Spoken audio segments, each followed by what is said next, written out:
আজকের breaking news, বুবলির ছেলে বিনয় জয়কেই বেশি ভালোবাসে সাকিব খান। একই বললেন ঢালিউড কুইন অপু বিশ্বাস। তবে কেন বলেছে সবটাই বলবো, তবে ভিডিওটি না টেনে সাথেই থাকবেন। ঢালিউড আরেকটা পরিচয় হয়েছে ব্যবসায়ী হিসেবে। উনি যে বলেন উনি ওনার সন্তানকে ভালোবাসেন, তো সেই যাদের কাছে তিনি ইমপ্রেশনটা ফেলছেন। সুপারস্টার সাকিব খানের দ্বিতীয় বিয়ের পরে প্রশ্ন উঠেছিল সাকিব তার কোন ছেলেকে বেশি ভালোবাসে। কারণ অনেকের ধারণা ছিল সাকিব তার দ্বিতীয় বিয়ের পরে দ্বিতীয় বউ এবং সন্তান পেয়ে প্রথম সন্তান আবরাম খান জয়কে ভুলে গেছেন।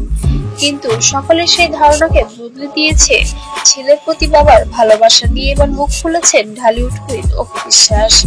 হ্যাঁ বন্ধুরা, ভারত থেকে ফিরেই এক টিভি সাক্ষাৎকারে অপু বিশ্বাসকে প্রশ্ন করা হয়েছিল সাকিব খান তার সন্তানকে কেমন ভালোবাসে। অপু বিশ্বাস উত্তরে বলেছিল তারা বাবা ছেলে যেন বন্ধুর মতো সম্পর্ক এবং দুজন অনেক বেশি মজা করে। তবে ইতিমধ্যে জয়ের সাথে ওর বাবার রিলেশন কেমন? খুবই ভালো, খুবই বন্ধুত্ব সম্পর্ক। তার বাবাও তার প্রত্যেকটা আবদার সহ্য করে। আমারই মাঝে মাঝে বিরক্ত লাগে, ঘুরতে যাই তারা একসাথে, বিশেষ করে ফ্রাইডে গুলোতে একসাথে নামাজ পড়ে। আজ ছবি এবং ভিডিও ভাইরাল হয়েছিল, যা ইতিমধ্যেই ভাইরাল হয়ে গেছে নেটপাড়ায়।